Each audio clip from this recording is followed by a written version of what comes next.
do matter. Every step, every hand on the ground, every route, everything that we do has a purpose. We are really focused, and our attention to detail is going to be unmatched.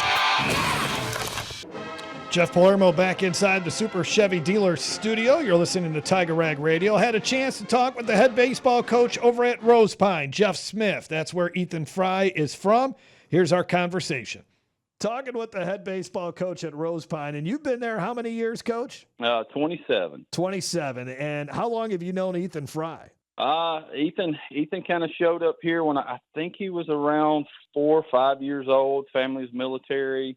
I had the pleasure of coaching him in T-ball, so known him a while. When did you know that, hey, man, this kid's got something special, and his ability to hit the ball can take him a long way? It was apparent in T-ball, man, to be honest with you. This guy was, a foot taller than everybody else and faster than everybody else and stronger than everybody else. And just, from even that time, the competitive nature in him was apparent. So, look, even at that age, it was noticeable that he was different. Then went on, obviously, to Rose Pine. Is he one of the best athletes to come out of that school, considering not only of just how great of a baseball player he was named, I believe, Mr. Baseball for the state of Louisiana his senior year, but he was also the quarterback there for Rose Pine. Yeah, really, really good quarterback. I mean, he set a lot of records there when he was quarterback there.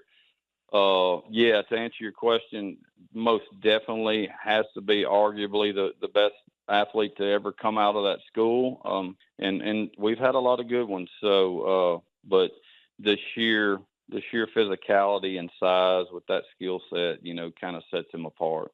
You mentioned it. He's got the size. He's got the athletic ability to be a very good baseball player. But what else is it about him that maybe people don't recognize that has put him in the position where he's LSU's best hitter right now? I've seen guys that have that type of physicality a lot of times. They're good in certain aspects of the game, but not so good in others. I just feel like Ethan is as close to the total package as you can get. I mean, he's physical, he's strong, athletic, his skill set's good, his mind is good, he's coachable, he's a team guy. I mean, he's just everything, man. He's probably as close to the complete package as I've ever seen. You mentioned his parents are both involved in the military. How has that shaped his upbringing? I was sitting here thinking of that, when I got the message from you. And look, I don't think enough can be said about Ross and Brandy Frey and the way they've raised that young man.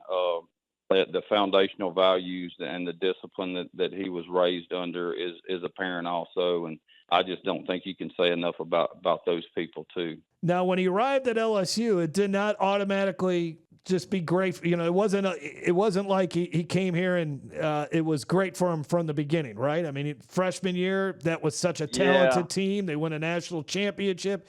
He had to kind of sit in the dugout and watch. And then last year, battled the shoulder injury. So what were some of the conversations you had with him as here he's the guy, he was the man at Rose Pine, and it took him a while to become the guy at LSU? Look, he's a super smart kid, and he was very aware of the situation he was going into. He knew he would probably have to bide his time there and especially get through that first year with all the talent those guys had on the national championship team. And when those guys cleared out of there, I think he was just ultra determined to get in there. And then he kind of ran into an injury issue about mid-season last year and kind of set him back a little bit. But, man, I think he was aware of what he was getting into and just super determined to persevere. In this day and age of the transfer portal and NIL, I mean, I know he's a Louisiana kid and he's always wanted to play at LSU, but I would imagine it probably would have been easy for him to say, you know what, it's just 2 years into it. I don't think it's working out here for me. He could have gone somewhere else, I guess. I don't know if he really ever seriously thought about that, but the fact that he stuck it out and now he's having the season that he's having, I would imagine it's just got to make it so much more rewarding for him. Look, he's a loyal guy. I'll take this back to even when he was in high school. He could have taken those talents he had. He could have taken those talents anywhere in the state of Louisiana, especially here locally in Southwest Louisiana.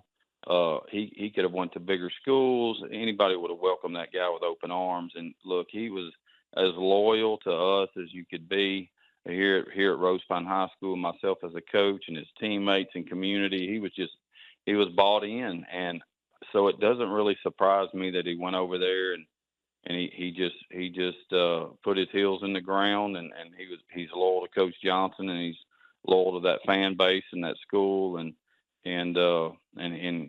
he's where he is right now because of it. How hard was it though that sophomore season to sustain that injury that he had and just not be able to have the year that he wanted to have? Yeah, that was disappointing, man, for him. I know I talked to him and anytime injuries involved, and he was just getting going, getting very consistent, had a couple really big hits and late in the game there and was kind of getting rolling, and he just had that shoulder injury, man, and it set him back, and I know he was disappointed, and I watched him, had surgery right there after the season was over, and he came home, and, I saw him he would work out at our field, we would talk, and man, he was just ultra determined to see it through, and he rehabbed hard, and like I said, man, we're where we're at right now because of his perseverance and his determination. What is the excitement level in Rose Pine over Frey's success? Man, it's everywhere you go. It's buzzing. I actually talked to Ethan yesterday. We were on the phone, and we were just kind of talking about the social media craze and the community here. I mean, you can go anywhere in this small town and the outlying areas. Everybody knows everybody, and it's kind of like a big family, and everybody's excited. Everybody's pulling for him, and hey, this guy's putting us on the national stage, man. I know he may have a decision to make. Could get drafted fairly high, or he might want to come back for his senior season at LSU. Yeah, it's a business now, and I'm sure the Tigers there are going to have to make a move to keep him. So it'll be interesting to see how that plays out and see where he lands in the draft and what LSU comes up with to kind of keep him. So I'm very interested in that situation. Welcome to the Chevy Lightning Round. Guess the clues to win. First team, you're up. Powerful, commanding, unstoppable. Silverado. Adventurous, fun, techie. Trailblazer. Stylish, nimble. Trax. Innovative, electric. Blazer EV. Lightning Round champions. You've guessed all the right Chevy clues. Wherever the year takes you, explore it together in the Chevy of your choice. See your Super Chevy dealers today. All right, talking with Bill Pearson. He is the proud father of Josh and John Pearson. Both of them, of course, on the 2025 LSU baseball team, looking to win the program's 8th national championship. You saw Josh take care of business in 2023, made that huge catch out in left field, and was a big part of that national championship team in 2023. I know that was a thrilling moment for your family, but now to have two of your sons involved in the College World Series, this has got to be just absolutely thrilling. Oh, it's crazy. And I was thinking about it yesterday. Like, if they win it again this year, if I'm twice as happy with having two there, then I might blow up. Tell us, let's start off with Josh. I mean, this kid has been Mr. Clutch for LSU. What is it about him that always seems to deliver when the Tigers need it the most? I think it's his mental toughness. He's so focused, and he's just, he no moment's too big for him. We always say it's funny because he doesn't have a pulse, but it's just he's so mentally tough.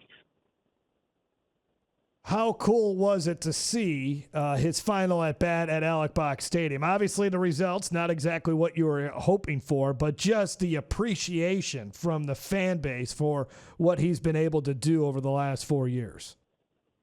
Well, I guess, I just kind of focused on the game a lot, but and I knew he was one of the fan favorites, but I didn't know it was that big. Like, it's giving me chills just talking about it.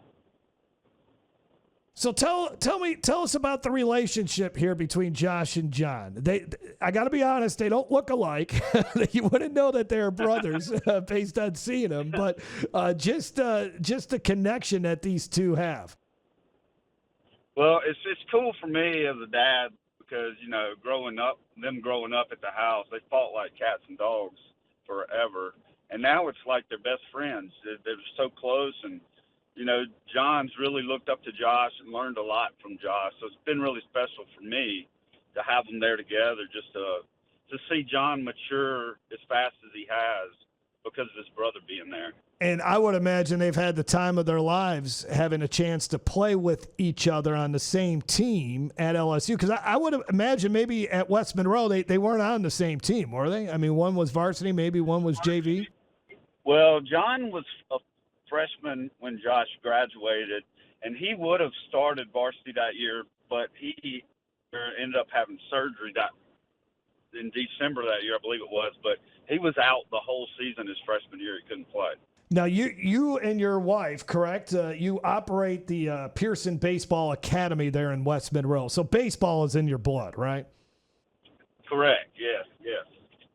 So family affair, kind of. Yeah. So what has it been like just kind of raising these kids to be the best baseball players they possibly can be, and here they are fulfilling their dreams on the collegiate level? It's really special to see a kid. It doesn't matter if it's yours or not. For me, it's just seeing a kid develop into what they really wanted to be from the very beginning. As kids, they want to play.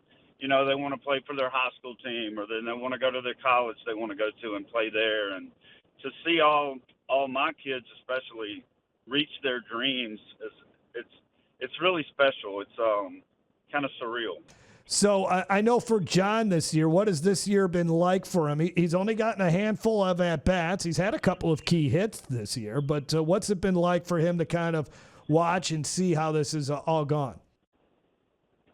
I think he understands his role, and Josh helped him a lot with that because, most of these guys at LSU, they show up. They've played every game for every team they've ever been a part of. And then when you get to LSU, it's a conveyor belt of talent from the bench. So I think John understands, he sees he's going to get his chances in the future there. And he's just accepted the fact that, when it's his turn, he needs to go up there and do what the team needs him to do.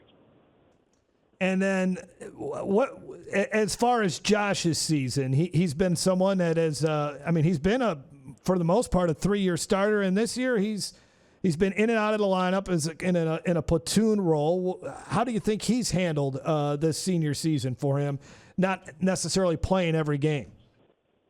I think, probably deep down he wants to play as much as he can play, but he's a team guy. He's a huge team guy. So he trusts the coaching staff, and they're, they have tons of data on everything, and he trusts the fact that they're doing what's best for the team. So whatever he can do, whatever part he can feel, that's what he'll do. What was it like, since you're someone that obviously teaches the skills of hitting, teaching a left-handed hitter, and then obviously John's a right-handed hitter. And are their swings at all anyway similar? They're not really similar other than maybe from the start, but, left-handed, right-handed, it really doesn't matter. It's just trying to get the bat to the ball for those guys. And they've been pretty good at it over their years, playing ball. Josh isn't the biggest guy, but, man, he's got a lot of pop in his bat. Where does that come from? Bat speed. Yes, this bat is so fast.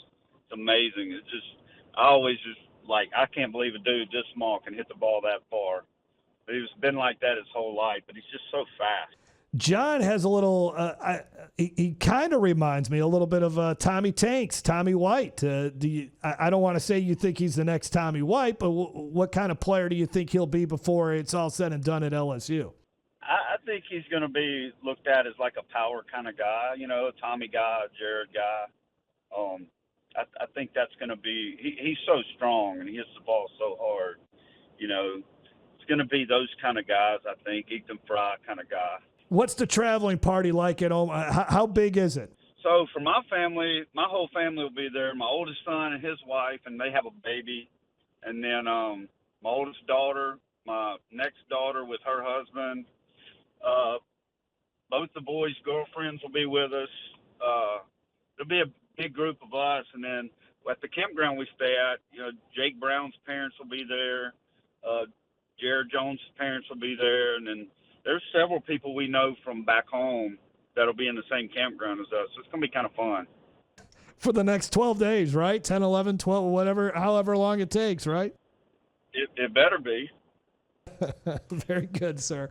Appreciate your time, man. Safe trip to Omaha. Have a blast and cherish every moment of it. I know you will.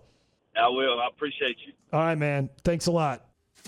June is jumping at your East Baton Rouge Parish Library. Take part in the Summer Reading Challenge with incentives for kids, teens, and adults. They also have events galore for all ages, like Movies on the Plaza, the Cool Careers Summer Series, and so much more. Check out details online at ebrpl.com. That's ebrpl.com.